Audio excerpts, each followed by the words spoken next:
안녕하세요. 종목의 제왕 2부 시작하겠습니다. 본 방송에서 제공해드릴 정보는 투자 판단에 대한 조언일 뿐 해당 종목의 상승 또는 하락을 보장하지 않습니다. 그럼 2부에서 함께할 전문가 화면으로 만나보시죠.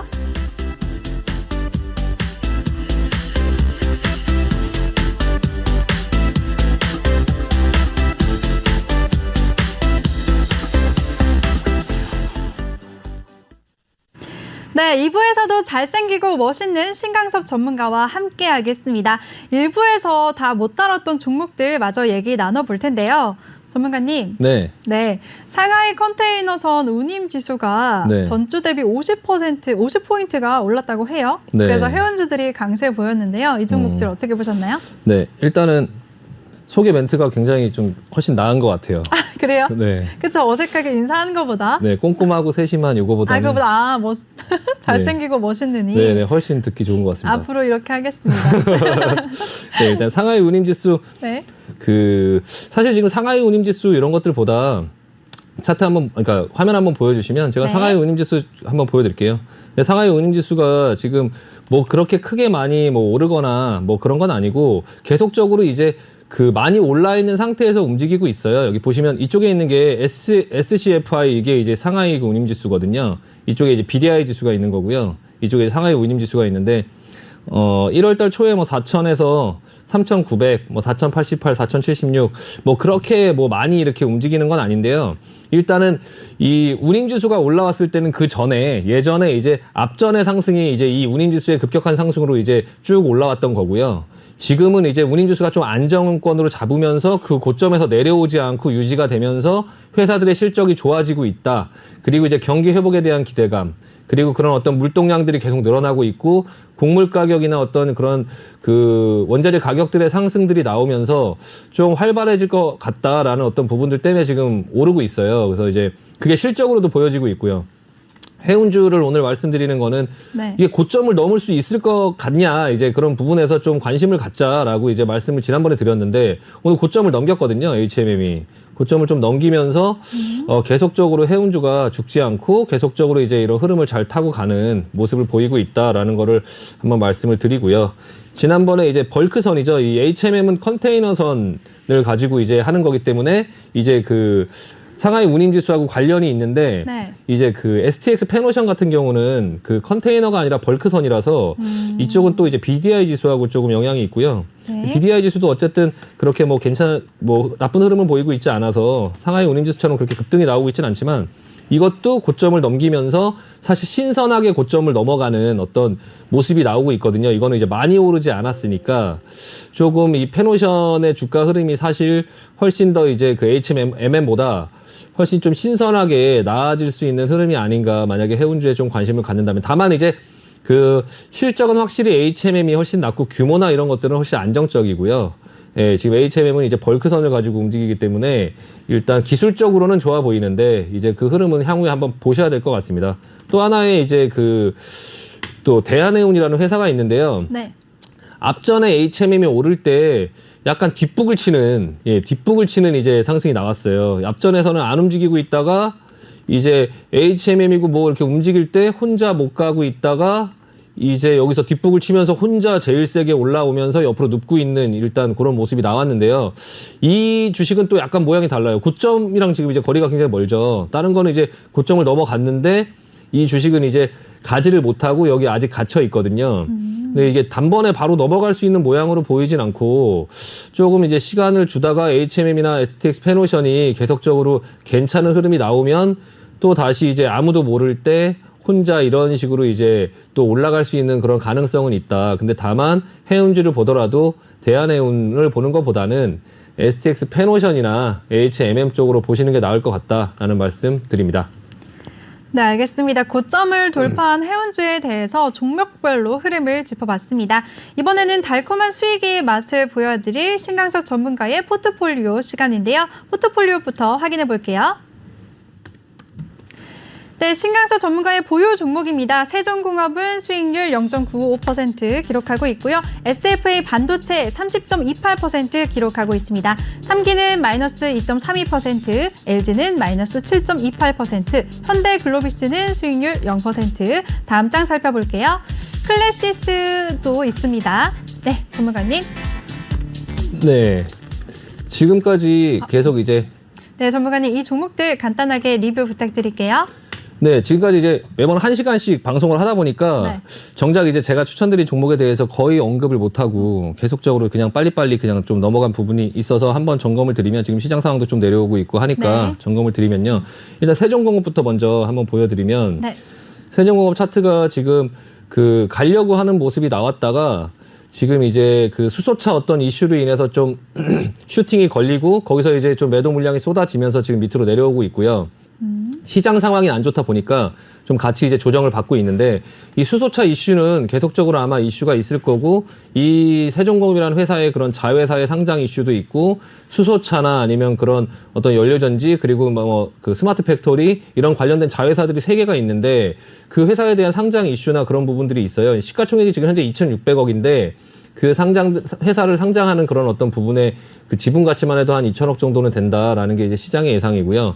이 회사가 제가 계속적으로 이제 매매를 하다 보면 이제 그 매매를 하는 사람들은 이 호가창만 봐도 어느 정도 분위기를 알거든요. 제가 계속적으로 반복적으로 이제 보는 흐름인데 세종공업이 이제 10,000원 정도에 가면 이 호가창에 그 이 매수 매도가 굉장히 빽빽하게 차면서 꽉 차 있는 모습이 보이거든요. 근데 이제 10,000원 밑으로 떨어져서 이제 9,700원이나 뭐 9,600원, 9,500원 밑으로 내려오면 이렇게 호가창이 다 비어 있어요. 비어 있고 여기 보시면 한 5개 정도 호가창만 누군가가 이렇게 그냥 매수를 쌓아놓고 위로 살 마음은 없고 그냥 밑에서 그냥 받아먹는 거죠. 그러니까 이게 결과적으로는 누군가가 계속 받아먹고 있다라는 부분들에 대해서 보이거든요. 근데 이게 만약에 그 분봉을 보면서 매매를 이제 하면서 지수 분봉을 보면서 내려와서 반등을 줄 때 살려고 보면 여기에 매도 물량이 없어서 사실 저가에 그때 사기도 힘들어요. 그러니까 지수 평상시에 이렇게 미리미리 한 5호가에 대놓고서 미리 사가는 사람들은 사갈 수 있는데 제가 이걸 보고 있다가 좀 많이 살려고 보면 이렇게 호가창에 판다는 사람들이 없기 때문에 이거를 많은 물량을 저가에 담기가 굉장히 어렵거든요. 그래서 이 종목은 누군가가 계속 이제 그렇게 담고는 있고 근데 이제 올라가고 반등이 나올 때 좀 사기가 힘들다. 그냥 어느 정도 권역에서 조금 이제 미리미리 조금 매수를 해놓으면 나중에는 좀 올라갈 수 있다. 이런 패턴 자체가 지금 뭔가 주체가 있는 거거든요. 그래서 약간 어느 정도는 좀 회사의 가치도 괜찮고 어떤 이런 호가창의 흐름, 뭐 어떤 기술적인 흐름 이런 게 다 괜찮으니까 한번 좀 기다려 보시면 또 다음번에 시장이 괜찮아질 때 또 움직이지 않을까 싶습니다. 네, 좋습니다. 그럼 다음 종목도 한번 살펴볼게요. 네, SF 반도체 네. 한번 볼게요. 일단은 지금 이 기술적으로 차트 흐름 한번 보시면 뭐 내용은 다 아실 거고 여태까지 반도체 그런 부분 때문에 계속적으로 이제 제가 노란톡에서도 굉장히 많이 얘기를 하고 했던 종목이고요. 앞전의 흐름과 지금 비슷한 흐름이 또 나오고 있어요. 지금 1파, 2파죠. 1파, 2파 정도 흐름이 나오고 있는데 아직까지 저도 매도를 안 하고 있는데요. 일단은 실질적으로 실전에서는 사실 10,000원 이상에서 매도를 한번 했어요. 여기 상한가 나오고 이쪽 부분에서. 근데 방송에서는 조금 이런 부분에 조정이 나왔을 때도 어떻게 끌고 가는지를 조금 보여드리려고 아직까지 끝난 건 아니라서 이게 끝났다고 판단이 들면 제가 방송에서도 매도를 할 거고요.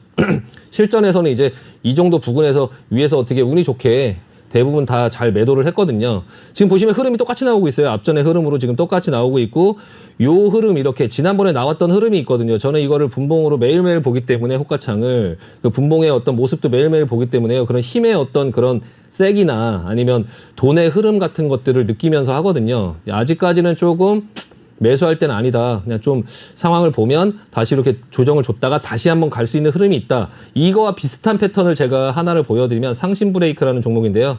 일단 뭐 종목 추천을 해드리는 건 아니고 이게 움직이는 패턴들을 보면 저는 이 종목 이런 패턴으로 움직이겠구나. 저 패턴을 보면 이 패턴은 앞으로 이렇게 열리겠구나가 보이거든요. 네. 지금 이 상신 브레이크라는 종목을 보시면요. 이 앞전에 지금 이런 식의 패턴이 한번 나오고 다시 상승을 했다가 똑같이 윗꼬리를 아까 SFA처럼 똑같이 윗꼬리를 맞았죠. 그리고 내려오고 다시 21선에서 급등을 했던 걸 다시 21선에서 받아주고 다시 한번 급등이 나오는 요것도 제가 실제 매매를 했었어요. 요 고점을 기점으로 해서 여기서 전부 다 매도를 했거든요. 기술적으로 이걸 넘어가기가 힘들기 때문에. 그렇다면 SFA 같은 경우는 지금 이거는 결과적으로 여기서 힘을 모았다가 다시 한번 가려고 할 거예요. 근데 SFA 반도체 같은 경우는 지금 내려와서 다시 급등을 주면 이제 11선에서 반응이 먼저 나오는지를 봐야 될 것 같고 11선에서 반응이 나오면 넘어갈 수 있고요. 만약에 21선에서 반응이 나온다라고 하면 못 넘어갈 가능성이 큽니다, 이번에. 그러니까 그 부분을 어느 정도 예상하면서 대응을 하시면 될 것 같고요. 좀 관심 종목으로 지켜보시면서 지금 당장은 아니어도 좀 아예 그냥 관심을 안 가질 종목은 아니다라는 말씀 드리고 싶고 저는 아까 보유하면서 제가 마지막 마무리까지 하겠습니다. 네, 다음 종목 보겠습니다. 네, 알겠습니다. 다음은 3기 보여주세요. 3기라는 종목이고요. 네. 네, 뭐 큰 흐름이 없어요. 그냥 지금 지난번에 말씀드렸던 그 박스 안에서 그냥 움직이고 있고요. 그냥 현대차, 현대모비스 뭐 이런 종목들하고 그냥 비슷한 패턴으로 움직이고 있거든요. 보시면은 현대차 뭐 이런 것들이 지금 옆으로 그냥 기고 있잖아요. 지금 이런 대장 종목들이 옆으로 기니까 그냥 뭐 3기 뭐 이런 종목들도 그냥 옆으로 기는 특별히 뭐 특이 사항이 없는 흐름입니다. 뭐 회사가 뭐가 뭐 잘못됐거나 뭐 그런 건 아니고요. 일단은 계속적으로 이렇게 힘을 모아가고 있는 모습인데 시장이 좀 괜찮아지면 좀 움직이지 않을까. 물론 이 주식이 움직일 때도 시장과 상관없이 뭐 그냥 혼자의 힘만으로 간다 이런 건 사실 좀 어려워요. 예, 시장이 좀 어느 정도 받쳐줘야 그 부분을 조금 할 수 있고, 네, 그러니까 조금 약간 기다려 보도록 하겠습니다. 네, 알겠습니다. 다음은 LG 종목에 대해서도 말씀해 주세요. 네, LG 종목이고요. LG는 뭐 내려주면 계속적으로 뭐 추가 매수 가능한데요. 다만 네. 오늘 이거 이제 노란톡에서 저희 유료방에서 오늘 추가 매수를 해도 되냐라고 해서 제가 하지 말라고 했거든요. 주식은 바둑처럼 다 놓는 자리가 있다. 오늘은 매수 자리를 놓는 자리가 아니다. 일단 이거는 다음 자리를 한 번 더 봐야 된다라고 말씀을 드렸고요. 이 종목은 어차피 4월 말에 거래 정지가 들어가요. 한 달 동안 이제 주식이 거래가 안 됩니다. 네. 그 전까지 시장의 어떤 가격으로 왔다 갔다 하면서 시장의 흐름을 타긴 하겠지만 결과적으로 다시 상장될 때는 다 지우고 다시 시작하는 거예요. 그래서 저는 이 종목에 기대를 좀 많이 하고 있고요. 저는 그 랜덤 박스 나중에 박스가 딱 열렸을 때 가격이 과연 얼마로 책정돼서 나올까라는 부분에 대해서 기대를 하고 있어서 이 종목을 사는 거예요. 근데 그걸 보고 싶지만 나중에 이 종목이 계속적으로 시장이 괜찮아서 올라간 상태에서는 사실 랜덤 박스를 들어가서 열어보기가 너무 무섭다. 지금 이게 만약에 오르면 그 한 달 동안 거래 정지되는 그 주식을 예를 들어 13만 원, 14만 원에서 잡기에는 조금 이제 손이 안 나갈 것 같아서 그냥 미리미리 그냥 일반적인 시장에서 평균적으로 나눠서 그걸 그때가 돼서 살려고 하지 말고 그냥 평상시에 움직이는 가격대에 잘 나눠서 평균 가격으로 사서 가지고 있으면 나중에 그게 이제 한 달 동안 거래가 정지가 들어갔다가 다시 열렸을 때 훨씬 좀 안정적으로 가격이 수익을 줄 것 같다라는 생각 때문에 천천히 모아가고 있는 거라서 지금 내려온다고 뭐 이걸 더 싸게 사겠다 이런 생각을 하지 마시고 그냥 흐름을 보시면서 아 나는 그냥 평균 시장에 거래되는 가격에서 멀어지지 않게 그렇게만 갖고 있다가 그 신규 상장되는 LG와 기존 LG 이 부분이 분할되고 그리고 나서 이 회사들이 계속적인 양쪽의 성장성을 할 수 있을 거야 라는 부분에 대한 기대를 갖고 조금 길게 시각을 보시고 이제 좀 접근하시면서 그냥 이게 당장 오늘 내려온 걸 사서 내일 올라갈 때 팔겠다 이런 마음이 아니라는 거. 그리고 이제 그냥 현재 시장의 흐름에 맞는 가격으로 잘 평균 가격으로 나눠서 잘 가지고 있다가 그 한 달 동안에 그 이후에 재평가를 보자. 시장에 흐르는 이런 가격들을 상관하지 않고 다시 평가를 해서 기관들이나 이런 어떤 매수 주체들이 다시 상장될 때 5월 20 너무 급하게 뭐 이렇게 막 조금 내린다고 막 접근하시고 하지 마시고 천천히 나눠서 보시면 좋을 것 같습니다. 네, 좋습니다. LG는 랜덤 박스라고 말씀해 주셨고요. 다음 종목 현대글로비스에 대해서도 언급해 주세요. 네, 현대글로비스 보겠습니다. 네, 오늘 시장이 조금 안 좋아지는 모습이 보였는데도 현대글로비스는 사실 흐름은 그렇게 나쁘지 않았고요. 그 이제 현대모비스나 현대차, 현대글로비스 세 가지 회사들이 전부 조금 괜찮은 모습을 보였고 오히려 이제 기아차나 위아 같은 경우 좀 안 좋은 모습을 보였거든요. 내일 어쨌든 그 전기차 플랫폼 아이오닉 5가 공개가 되는데 이 글로비스가 지금 굉장히 재밌는 게 또 하나가 있어요. 그러니까 그 배터리를 현대차에서 차를 팔 때 배터리 가격을 제외하고 그 배터리 리스로 하겠다 이런 얘기가 있거든요. 그래서 월 리스료를 받는 거죠. 차는 싸게 사고 배터리는 리스로 쓰게끔. 근데 만약에 그렇게 한다고 하면 저는 그 리스를 하는 그 회사는 아마 글로비스가 되지 않을까. 예, 글로비스는 지금 뭐라도 거기에 자꾸 뭔가를 이제 회사를 키우려고 하는 어떤 그런 그룹 자체의 의지가 있거든요. 그래서 여러 가지 회사들이 이 회사를 갖고 있으면 굉장히 재밌는 그런 어떤 일들을 볼 수 있지 않을까. 1년 동안 계속적으로 뭔가가 자꾸 들어오고 뭔가를 또 새로운 사업을 뭔가를 하고 좀 다이나믹하게 볼 수 있는 회사인 것 같고 추세도 되게 괜찮고요. 그러면 좀 더 계속적으로 지켜보도록 하겠습니다. 네, 알겠습니다. 마지막으로 그럼 클래시스 종목까지 살펴볼게요. 네, 클래시스는 네. 사실 이거를 추천을 하려고 했었는데 방송에 시간이 없어갖고 네, 추천을 못 드렸어요. 그래서 추천을 하려고 그때 당시에 이 그 블록딜 이슈로 주가가 급락을 했을 때 어쨌든 이 정도 권역에서는 조금 가치주로 조금 한번 담아보자라는 생각을 갖고 한번 조금 담아보려고 했고요. 일단은 아직까지는 방송에 제가 이게 얼마에 사겠다 이런 부분에 대한 얘기를 하지는 않았는데 일단 그날 한 15,000원 권역으로 대응을 하는 모습을 보여드리도록 하겠습니다. 지금 어쨌든 14,500원 정도의 가격에 왔는데 한 15,000원 정도 이게 내려왔을 때 한 15,000원 정도 부근에서 아마 사신 분들 있으실 거예요. 이게 뭐 방송에 나가고 하면서 아마 보통 한 15,000원 초반, 15,100원, 15,200원, 뭐 15,300원, 15,000원 요 정도 권역에서 아마 사신 분들이 많이 있으실 텐데 그분들을 위해서 제가 그냥 15,000원 정도 가격에 놓고 그거를 대응하는 방법을 좀 알려드리도록 하겠습니다. 앞으로 그 부분에 대해서 알려드릴 거고 일단은 보유 의견 드리고요. 네. 일단 빠지는 부분에서 시장이 내려와서 같이 밀리는 부분에 반응을 크게 하지 말자. 그냥 일단 방치해서 두고 그리고 나서 시장에 힘이 붙었을 때 나도 거기에 같이 참여를 해야지 나 혼자 그거를 막아내려고 하지 마라. 일단 지금은 그냥 어떤 시장의 그런 어떤 하락의 흐름이 계속 나오고 있으니까 조금 관망하면서 지켜보도록 하겠습니다. 그러면 손절가나 목표가도 세워주실 수 있으실까요? 일단은 네. 이번에 하락의 흐름을 보고요. 하락의 흐름을 보고 그리고 나서 다음이나 뭐 이때 네. 그 어떤 모양이 다시. 만들어지는 걸 봐서 그때 뭐 손절가나 그런 것들을 정할 수 있도록 하겠습니다. 네. 네. 알겠습니다. 우리 신강석 전문가의 보유 종목들에 대해서 모두 간망 의견 주셨습니다. 본 방송에서 제공해드린 정보는 투자 판단에 대한 조언일 뿐 해당 종목의 상승 또는 하락을 보장하지는 않습니다.